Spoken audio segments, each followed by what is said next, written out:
ಆದರೆ ನಾವು ಇದಕ್ಕಿಂತ ಹೆಚ್ಚು ಇನ್ನೇನು ಮಾಡೋದಕ್ಕೆ ಸಾಧ್ಯ? ಪ್ಲೀಸ್, ನೀನು ಎಲ್ಲದ್ರ ಬಗ್ಗೆ ಯೋಚನೆ ಮಾಡಬೇಡ. ಅಮೆರಿಕಾಗೆ ಹೋಗು. ನೀನು ನಿನಗೆ ಆ ದಿನ ಹತ್ರ ಬರ್ತಾ ಇದೆ. ನೀನು ನಿನ್ನ ಕನಸನ್ನು ಪೂರ್ತಿ ಮಾಡಲೇಬೇಕು ಅನು.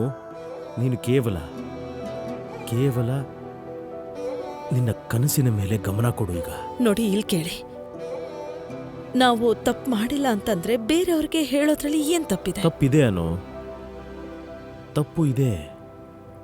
ನನಗಿಷ್ಟ ಆಗೋದಿಲ್ಲ ನಾನು ಶಿಕ್ಷೆಗೆ ಗುರಿಯಾಗುವಂಥದ್ದು, ಅದು ಅವಳು ಮಾಡದಿರೋ ತಪ್ಪಿಗೆ. ಆದ್ರೆ ಅದು ನಿನಗೆ ನನ್ನ ಮೇಲೆ ಆಣೆ, ಈ ವಿಷಯ ನಮಗೆ ಗೊತ್ತಿದೆ. ಹಾಗೆ ಈ ವಿಷಯ ನಮ್ಮಿಬ್ಬರ ಮಧ್ಯೆನೇ ಇರಬೇಕು ಅಷ್ಟೇ. ನೀನು ಪುಟ್ಟಿ ಬಗ್ಗೆ ಚಿಂತೆ ಮಾಡಕ್ಕೆ ಹೋಗ್ಬೇಡ, ನಾನು ನೋಡ್ಕೋತೀನಿ.